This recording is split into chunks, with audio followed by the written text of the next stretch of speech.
Good morning, students. This is our class 7 social study book, Our World Then and Now, and we will continue our first chapter of civics, democracy and equality. This is our fifth video, and we will continue our topic equality and Indian democracy. Last हमने देखा था कि India में किस तरह से democracy provide की गई है. अब बात करते हैं according to Indian constitution. According to Indian Constitution, what guarantees provide to the Indian citizens? वो कौन सी इक्वालिटीज हैं, वो कौन सी गारंटीज हैं जो कि भारतीय लोगों को दिया गया है हमारे संविधान के थ्रू. तो सबसे पहले हम बात करते हैं first topic is all Indian citizens are equal before law and enjoy equal protection within Indian territory. Bharat का कोई भी नागरिक, चाहे वो किसी भी धर्म से हो, किसी भी जाति से हो, किसी भी भाषा को बोलता हो, वो भारत की टेरिटरी के अंदर यानी कि भारत के कानून के सामने वो क्या है, बराबर है. और भारत की टेरिटरी का मतलब होता है उसकी सीमा, उसका क्षेत्र. जहां तक भारत की टेरिटरी है उस टेरिटरी में उसे इक्वल प्रोटेक्शन राइट प्रोवाइड किया गया है. कोई भी उसको एक्सप्लॉइट नहीं कर सकता है.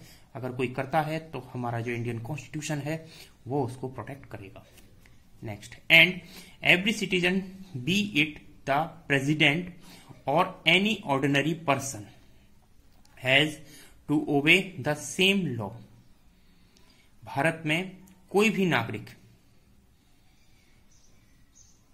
चाहे वो प्रेसिडेंट हो या कोई ऑर्डिनरी पर्सन हो, president of India is the first person of India, या कोई ऑर्डिनरी पर्सन, कोई साधारण व्यक्ति हो, उन सभी को कानून का पालन करना पड़ता है. और सभी के लिए जो कानून है, जो लॉ है, वो क्या है, सेम है. यानी कि लॉ से बड़ा, कानून से बड़ा हमारे देश में कोई नहीं है.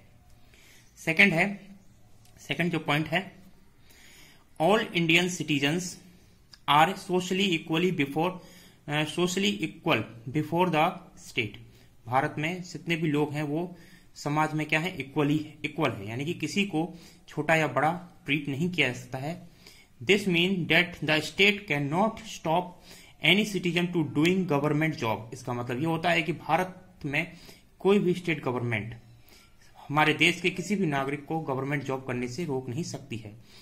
Studying in government institute, Bharat में किसी भी गवर्नमेंट इंस्टीट्यूट में अगर कोई बंदा स्टडी करना चाहता है तो उसे नहीं रोका जा सकता है, according to law, according to Indian constitution. Entering the public building using the public well, tank and road. Government की जितनी भी पब्लिक फैसिलिटीज हैं उनको यूज करने से उसे मना नहीं किया जा सकता है. And so on, just because he और she belong to the certain caste. सिर्फ इसलिए कि वो किसी छोटी कास्ट से या किसी एक पर्टिकुलर कास्ट से बिलोंग करता है उसको पब्लिक फैसिलिटी से डिप्राइव कर दिया जाए, ऐसा नहीं होता है. इंडियन कॉन्स्टिट्यूशन के थ्रू इसे इलीगल कहा गया है.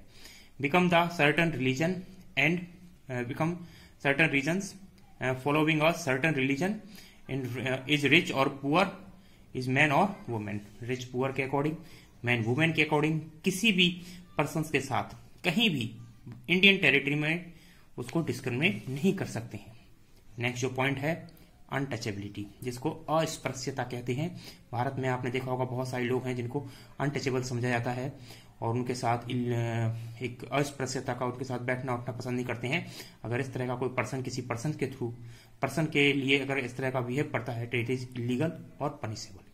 ये गैर कानूनी है और इसके लिए सजा मिलेगी. The state can not give any citizen any title that would given the represent of special social privilege. State किसी भी पर्सन को एक्स्ट्रा प्रिविलेज गवर्नमेंट की तरफ से प्रोवाइड नहीं कर सकती है. क्यों? किसी को एक्स्ट्रा प्रिविलेज देने का मतलब है, एक्स्ट्रा सुविधा देने का मतलब है कि वो एक स्पेशल पर्सन हो जाता है. लेकिन भारत में कोई भी स्पेशल पर्सन नहीं है. अकॉर्डिंग टू लॉ सभी क्या हैं, इक्वल हैं. Thank you.